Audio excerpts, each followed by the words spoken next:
Welcome to the Business Builder Show. My name is Marty Wolf. I am the host for the Business Builder Show. And my special guest today is Rob Garver. Hi, Rob. Welcome to the show. Thanks for having me, Marty. Yeah, I'm thrilled. Rob wrote a great book. The title of the book is Here Forever, The Timeless Impact of John Smale on Procter & Gamble, General Motors, and the Purpose and Practice of Business.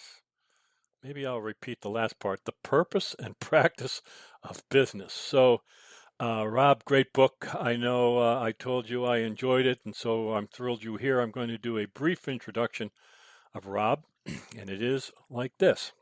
Rob Garver is a journalist and freelance writer based in Washington, D.C. His work has appeared in the Washington Post, the New York Times, and Voice of America, among other publications. He served as national correspondent for the Fiscal Times and collaborated with Bob Woodward on Woodward's New York Times best-selling book, The Price of Politics. Rob holds a master's degree in public policy from Georgetown University and a bachelor's degree from the University of Vermont. So again, Rob, welcome to the show. To kind of kick us off, John E. Pepper, former chairman and CEO of Procter & Gamble, wrote the foreword to your book, which was very nice of him, right? And so to kick this off, I thought I would read what John Pepper said. The first sentence he says in the foreword of your book. John Smale thought in generations, not just in decades, and certainly not just in years. He didn't predict the future. He made the decisions necessary to create it. So, Rob Garver, you wrote the book. Who was John Smale? What was he all about? That's a big question, Marty. He was just Narrow it to down. to give you the very brief version is that he ran Procter and Gamble throughout most of the 1980s, and over the course of his tenure there, uh, changed it into what they referred to as a truly global corporation. They doubled the number of countries where they do business, doubled their revenue over that 10-year period. And they extended their reach by billions of consumers. This was done in part through acquisition, in part by straight up expansion. He stepped down after 9 years running the company when he could quite easily have stayed on for years longer. There was a rough tradition of leaving when you're in your early 60s, though, and he held to that and moved on in pretty short order. He had been a member of the board of General Motors for some time, but within 3 years of his leaving Procter and Gamble, General Motors had run into so much trouble that Smale wound up leading what at the time was referred to as the boardroom coup. In which the board essentially cut off the entire top management team of General Motors. Smale wound up becoming the chairman himself, and they appointed Jack Smith to lead a turnaround of GM, which he did. Yeah. So Smale had his hands deeply into the works of two iconic American companies during his career. Yes. So, how did you get the opportunity to write this book? It was interesting how you told that story. Maybe divine intervention, whatever you want to call it. So tell us about that. It was unexpected. I didn't go looking for this, as I said in the book. It was kind of an accident of my having worked for Woodward. There's a kind of very loose network of people who did the job I did on different books. And one of them was approached by Smale's family about writing a biography. And he was unable to take the job. And he asked me if I'd be interested in learning about it. And so they reached out to me, and here I am. And here you are. So I have to admit that I did not read a lot or hear a lot about John Smale. And so I knew he had a certainly a tenure at Procter and Gamble, but I didn't know much else. So um, roundabout way, I'm asking, um, did, did you have the family's blessings to do this, and what was that like to talk to the family and talk to P&G and folks from GM about writing this book? Talk to me about that. It's somewhat complicated. The short answer is yes, I did have the family's blessing, and their cooperation. But at the same time, most of his children, and in particular Kathy Kaldemeyer, who is the one who hired me to do this, recognized that Smale would have hated the idea of someone writing a book about him. Yeah. So they participated, but kind of did so. I don't want to say looking over their shoulders or something, but it was, I think, a strange experience for them because, I mean, you mentioned that you hadn't read much about him. That's because there wasn't much to read. Yeah. He didn't write any books. He was asked to, particularly after the GM experience, but he always declined. Didn't give a ton of interviews. Wasn't Yeah. he was in the Jack Welch era, but he was not that kind of CEO. Very buttoned down, very quiet. Yeah. So John came on 1981, I think, on the Procter and Gamble, and the 80s were rip roaring time of acquisitions, financialization, overseas. It was a complex time. A lot of people were in the limelight a lot, and so John, who you wrote about in the book, was humble. I guess that's the best word. But he led, That's a obviously. word that many people use to describe him. Yeah. Yeah, I've seen that. I've seen that in the book. So um, you brought your own story into your book about John Smale. So tell us why and how did your own story integrate into your, because really this, I took this as a business book, and here you are That's putting how it different started. personal stuff in there. So tell us more about that, how that happened. This started off being a pretty straightforward business biography. It was going to focus primarily on the 9 years he spent running P&G and then his years at GM. Um, but sadly, as I was working my way through what I now think of as the first book or the first version of the book, my father became very ill. Um, and coincidentally, he died of a fairly obscure lung condition, which is what killed John Smale. And it there was a period when I was just unable to work on the book. I was trying to take care of my parents, Mm-hmm. and I had to move away from it. Um, and when I came back to it, um, I was looking at it with kind of different eyes. Um, I knew that Kathy had wanted uh, a biography of sorts, but I came to understand that I think she wanted something that was less dry, less just the facts about the business, and more about the man himself and his relationships with people, and his relationships with the companies he worked with, but really the way his management style and his effect on other people left an even larger mark in many ways than any individual business decisions he made. Yeah, yeah. You did a remarkably good job of combining those two stories. A business book would have kept me engaged, but this I couldn't put down. The personalization of it really got to me, and I've offered the book to a few other people already, and so you did a really good job with that. But okay, not but yes. In addition to, um, yeah, another comment. I'm going to jump around a little bit. Forgive me. You wrote the book. There's no questions I can't ask you.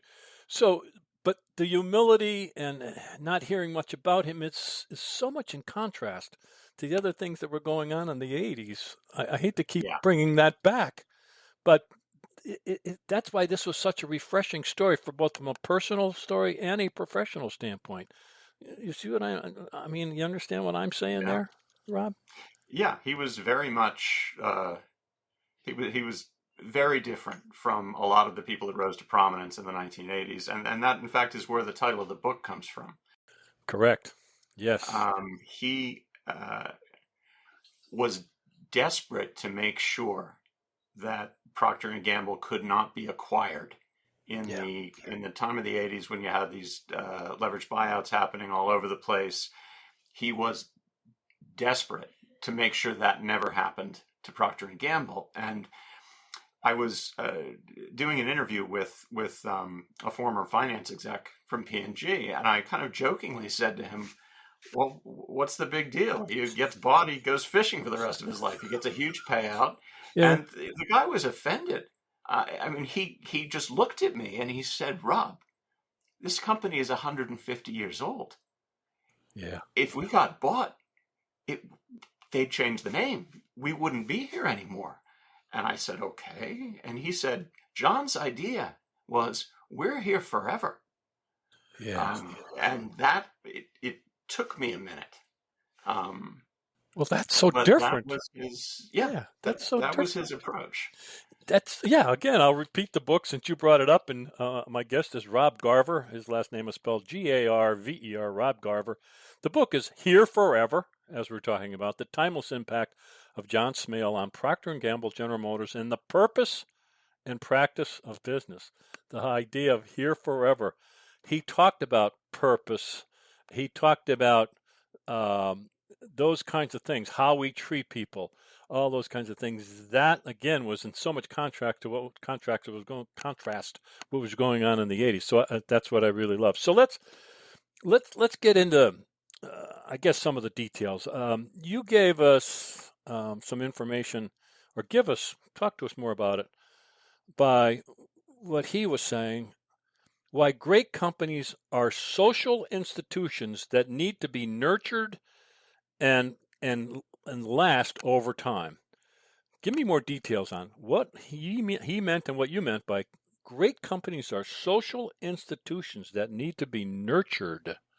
Talk to me more about that. He, in a number of different interviews, he said that he believed that companies like Procter and Gamble and General Motors have, and the word he used was a soul, Mm-hmm.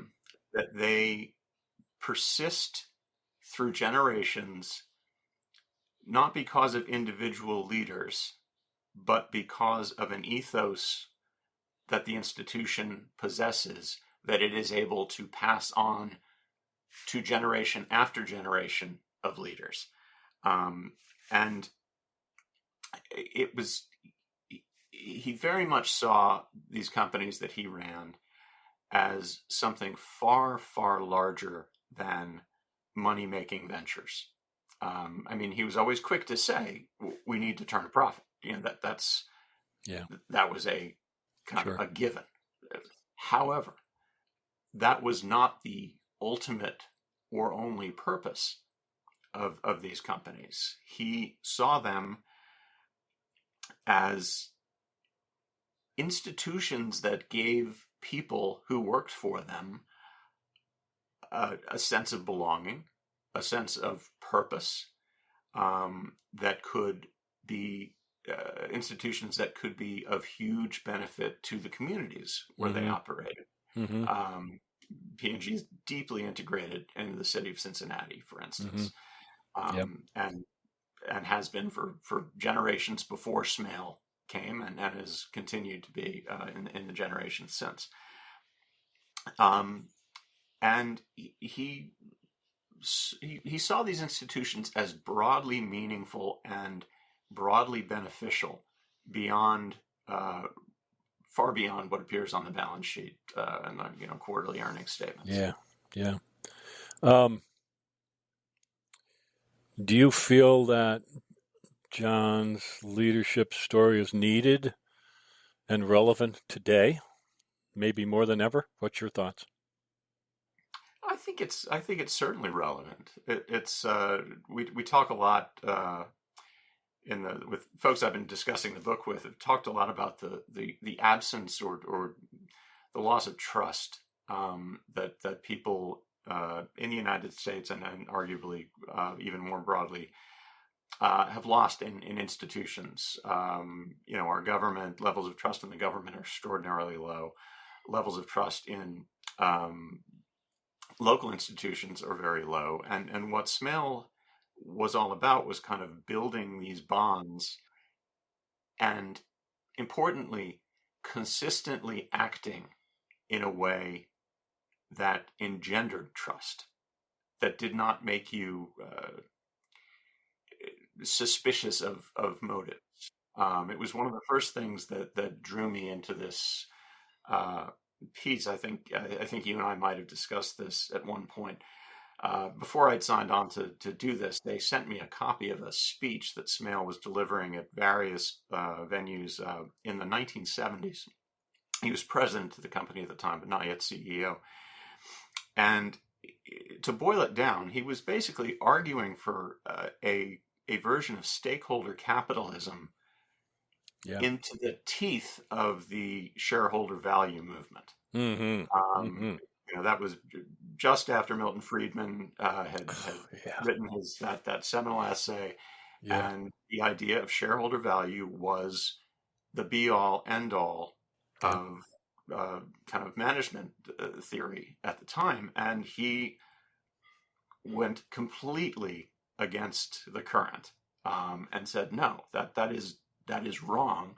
We have a responsibility to our employees, to our communities, to the people, to our the people we do business with, and to say otherwise is short-sighted and bad for the business in the long run.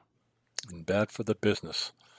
And as your book title says, here forever. I don't know if they'll be here forever, but Procter & Gamble is still standing strong, while some of the other companies in the roaring 80s have been long gone.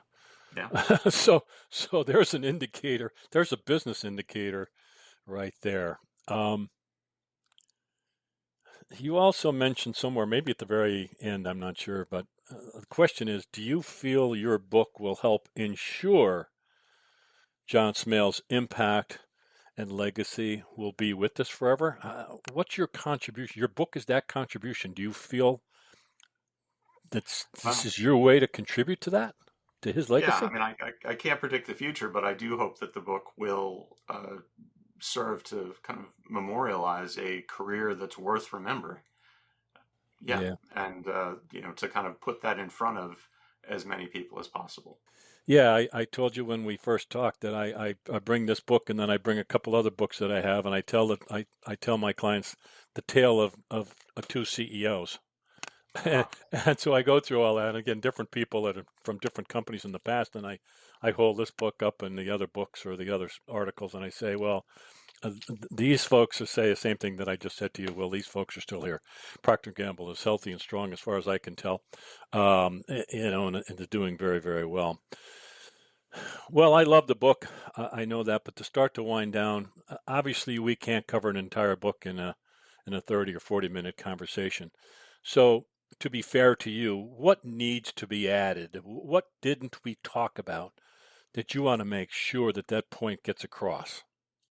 The one thing I'd stress that we have not discussed is Smale's contribution to theories of what corporate governance in the United States ought to look like. When he led that restructuring at General Motors, right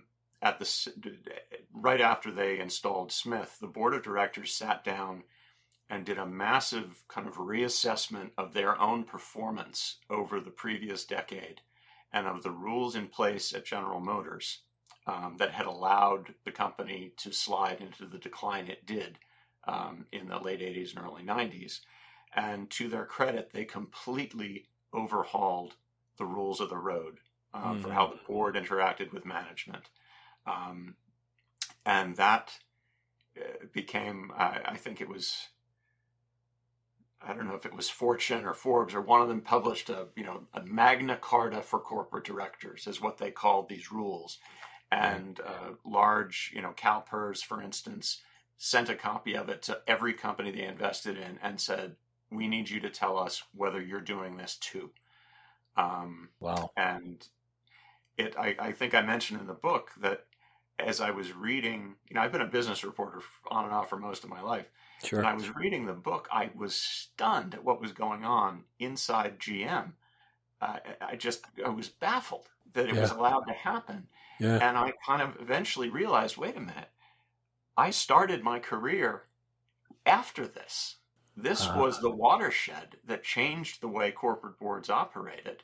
That's why this seems so bizarre to me, is that by the time my career got going, Yeah. that new set of rules was largely enforced in most of corporate America. Wow.